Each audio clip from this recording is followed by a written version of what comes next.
السلام علیکم ورحمۃ اللہ وبرکاتہ۔ الحمدللہ وحدہ والصلاۃ والسلام علی من لا نبی بعد، اما بعد۔ جیسا کہ ہم سب واقف ہیں کہ گزشتہ نشست میں آپ حضرات کے سامنے چند ایک باتیں آئی تھیں شعبان کے تعلق سے۔ آج یہ ہماری اس سلسلے کی دوسری نشست ہے۔ جو باتیں ہمارے سامنے آئی تھیں وہ یہ کہ شعبان کے مہینے میں نفلی روزے جو ہیں وہ کثرت سے رکھنے چاہیے، کیونکہ نبی کریم صلی اللہ علیہ وسلم کا یہ طریقہ تھا، یہ طریقہ مبارک تھا کہ اللہ کے رسول شعبان کے مہینے میں کثرت سے نفلی روزے رکھا کرتے تھے۔ البتہ بعض علماء کے نزدیک اس بات کی بھی تاکید کی گئی ہے کہ شعبان کے مہینے میں جب ہم نفلی روزے رکھیں تو وہ نفلی روزے رکھتے رکھتے رکھتے رکھتے رمضان سے نہ ملائے جائیں، جیسے کہ حضرت مولانا مفتی تقی عثمانی صاحب نے غالباً اصلاحی خطبات کے اندر یہ بات لکھی ہے کہ رمضان کے روزوں کے ساتھ ان روزوں کو نہ ملایا جائے، یہ جو شعبان کے روزے۔ اور اس کی دو وجہ علماء نے عام طور سے بیان کی ہیں۔ ایک وجہ جو علماء بیان فرماتے ہیں وہ یہ کہ اگر کوئی شخص شعبان کے اندر روزے رکھنا شروع کر دے اور رکھتے رکھتے رکھتے رکھتے رمضان سے ملا دے تو بہت ممکن ہے کہ ایک بندے نے رمضان سے 10 دن پہلے شعبان کے آخری عشرے میں روزے رکھے، اور جب رمضان کا پہلا روزہ شروع ہوا تو اس بیچارے کے 10-11 روزے پہلے ہی ہو چکے تھے۔ پتہ یہ چلا کہ 15ویں-20ویں روزے تک جاتے جاتے اس کی ہمت ٹوٹ گئی، جسم کمزور ہو گیا۔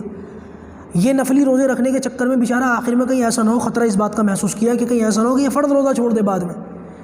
تو لہٰذا علماء کہتے ہیں کہ جو شخص شعبان کے اندر نفلی روزے رکھے اس کو چاہیے کہ شعبان سے 4-5 دن پہلے 2-3 دن پہلے روزے رکھنا بند کر دے، اور ذرا سا اپنا طبیعت کو کچھ کھانے پینے کا بھی عادی بنا دے، کچھ کھا لے کچھ پی لے، تاکہ جسم کے اندر جو کمزوری وغیرہ آنے کے امکانات ہوں وہ ختم ہو جائے اور جسم جو ہے پھر سے بحال ہو جائے اور روزے رکھنے کی طاقت اس میں آ جائے۔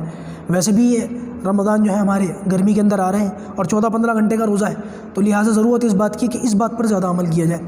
ایک وجہ تو علماء نے یہ بیان کی، اور دوسری وجہ جو بیان کی جاتی ہے رمضان کے ساتھ روزے نہ ملانے کی، اور وہ زیادہ سمجھ میں بھی آتی ہے، وہ یہ کہ دین جو ہے اللہ تبارک و تعالیٰ کی مرضی پر چلنے کا نام ہے، اپنی منمانی کرنے کا نام نہیں ہے۔ یعنی کہ ایک ہوتی ہے رب چاہی اور ایک ہوتی ہے من چاہی، تو ہمیں رب چاہی عبادت کرنی ہے، من چاہی عبادت نہیں کرنی ہے۔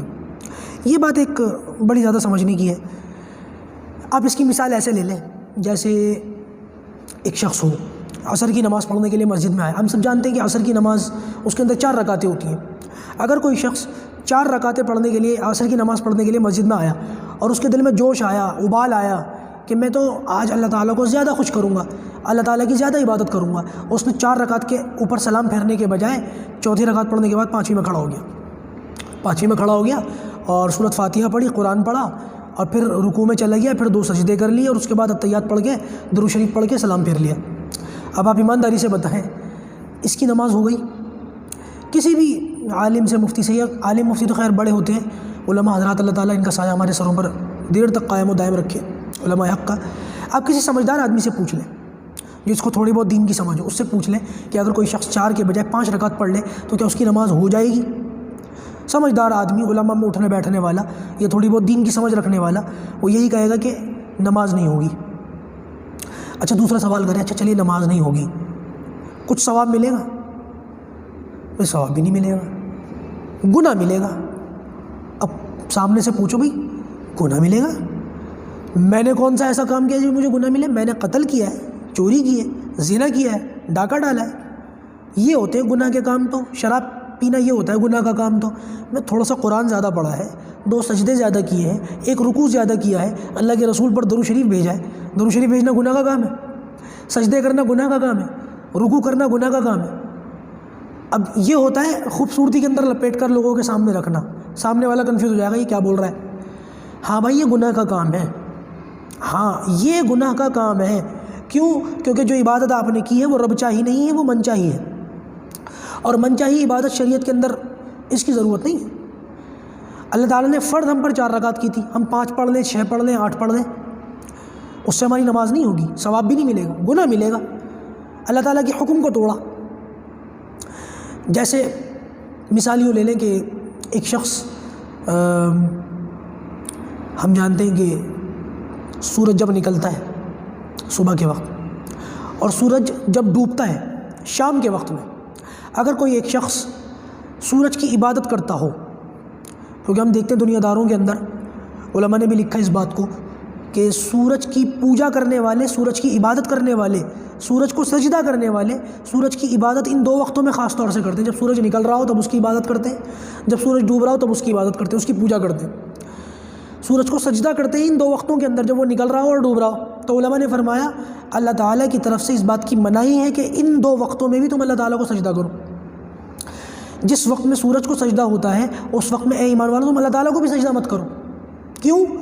کہ کہیں دیکھنے والوں کو ایسا محسوس نہ ہو کہ ایک ہی چیز کی عبادت کر رہے ہیں، کوئی ایک ہی جیسا کام ہو رہا ہے۔ اس لیے منع فرمایا اس کام سے کہ جو ہے تم اللہ تعالیٰ کی بھی عبادت مت کرو۔ حالانکہ اللہ تعالیٰ کو سجدہ کرنا تو اگر کوئی شخص پیدا ہو اور قیامت تک کی زندگی لے کر کے آئے اور قیامت تک کی زندگی میں بھی وہ اللہ تعالیٰ کے سجدے میں پڑا ہی رہے تب بھی اللہ تعالیٰ کی عبادت کا حق ادا نہیں ہوگا، ایسی ذات ہے۔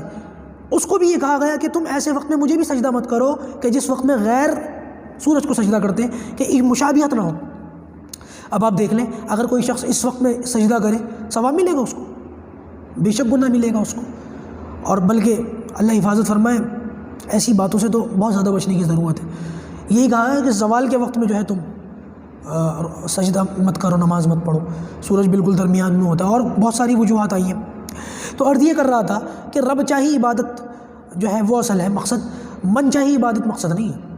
اگر کوئی شخص اپنی مرضی سے کچھ روزے ملا کر بڑھا کر ساتھ میں ملا کر رکھ دے گا تو 30 کے بجائے وہ 40 کر لے گا۔ اللہ تعالیٰ نے تو 30 روزے فرض کیے تھے، تم نے اپنے پہ 40 رکھ لیے۔ لہٰذا اس وجہ سے علماء نے فرمایا کہ شعبان کے نفل روزے اگر کوئی رکھ رہا ہے تو وہ رمضان سے 2-3 دن پہلے روزے رکھنا بند کر دے تاکہ اس معاملے سے بچ جائے۔ نبی کریم صلی اللہ علیہ وسلم کا ہمارے اوپر کتنا بڑا احسان ہے، ایک تو شریعت اور دین لے کر کے آئے، پھر اللہ تعالیٰ نے نبی کریم صلی اللہ علیہ وسلم کو رسالت دی، رول ماڈل بنایا ہمارے لیے، اللہ کے رسول نے عمل کر کے دکھایا، لیکن ساتھ ساتھ دیکھیں کہ کتنی باتوں میں ہمیں غیروں سے بچایا اللہ کے رسول نے۔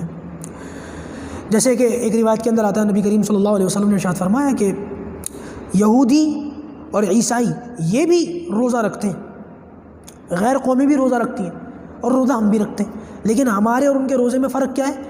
ہمارے ان کے روزے میں فرق یہ کہ ہم سحری کرتے ہیں، سحری کھاتے ہیں، اور وہ لوگ سحری نہیں کھاتے۔ وہ بات ایک الگ ہے کہ اگر کوئی شخص کسی وجہ سے مجبوری میں یا سوتا رہ گیا یا کوئی اور بات ہو گئی، سحری نہیں کھائی، روزہ اس کا پھر بھی ہو جائے گا، لیکن بہرحال سحری نے ایک امتیاز کر دیا غیروں میں اور ہم میں۔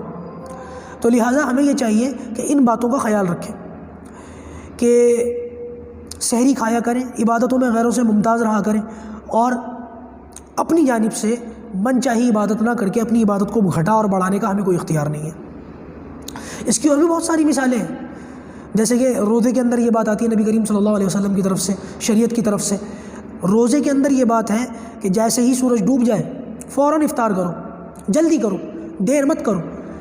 اب اس کے اندر بھی یہ بات ہے اگر کوئی شخص، وہی جیسے میں نے کہا کہ کوئی شخص یہ کہے کہ اللہ تعالیٰ نے بھوکا رہنے میں جو ہے ثواب لکھا ہے، ثواب رکھا ہے، صبح سے شام تک میں بھوکا تھا تو مجھے ثواب مل رہا تھا، لہٰذا میں افطاری کے وقت جیسے سورج ڈوبے گا میں روزہ نہیں کھولوں گا، میں بھی اور بھوکا رہوں گا، میں ذرا تراویح پڑھ کے آؤں گا اور اس کے بعد پھر افطاری کروں گا، بھوکا رہنے میں ثواب مل رہا تھا۔ تو اب آپ مجھے بتائیں صبح سے شام تک جو بھوکا رہنا اس کے لیے ثواب کا باعث تھا، اب روزہ کھلنے کے بعد ساری دنیا افطار کر کے بیٹھ چکی ہے اور یہ بندہ بیچارہ بھوکا گھوم رہا ہے، اب بھوکا رہنا اس کے لیے ثواب ہے؟ نہیں۔ ہر کوئی کہے گا کہ اب بھوکا رہنا اس کے لیے جو ہے وہ فساد اور فتنے کا ذریعہ ہو سکتا ہے، طبیعت بھی خراب ہو سکتی ہے اور اب اس کو ثواب بھی نہیں مل رہا کیونکہ اپنی طرف سے روزے میں اضافہ کر لیا۔ پتہ یہ چلا کہ سجدہ کرنے میں کچھ نہیں رکھا، اللہ تعالیٰ کی بات ماننے میں ہی ثواب ہے۔ سجدہ جب اللہ تعالیٰ کا سجدہ کرو تو سجدہ کرنا ثواب ہے، جب اللہ تعالیٰ کا سجدہ مت کرو تو نہ کرنا ثواب ہے۔ اسی طریقے سے جب اللہ تعالیٰ کا روزہ رکھو بھوکے رہو تو بھوکا رہنے میں ثواب ہے، اور جب اللہ تبارک و تعالیٰ کہے کہ آپ کھاؤ تو کھانے میں ثواب ہے۔ اصل بات جو ہے صرف شریعت کے مزاج کو سمجھنے کی ہے، اللہ تعالیٰ کے حکم کو ماننے کی ہے۔ پروردگار اس بات کو سمجھنے کی توفیق عطا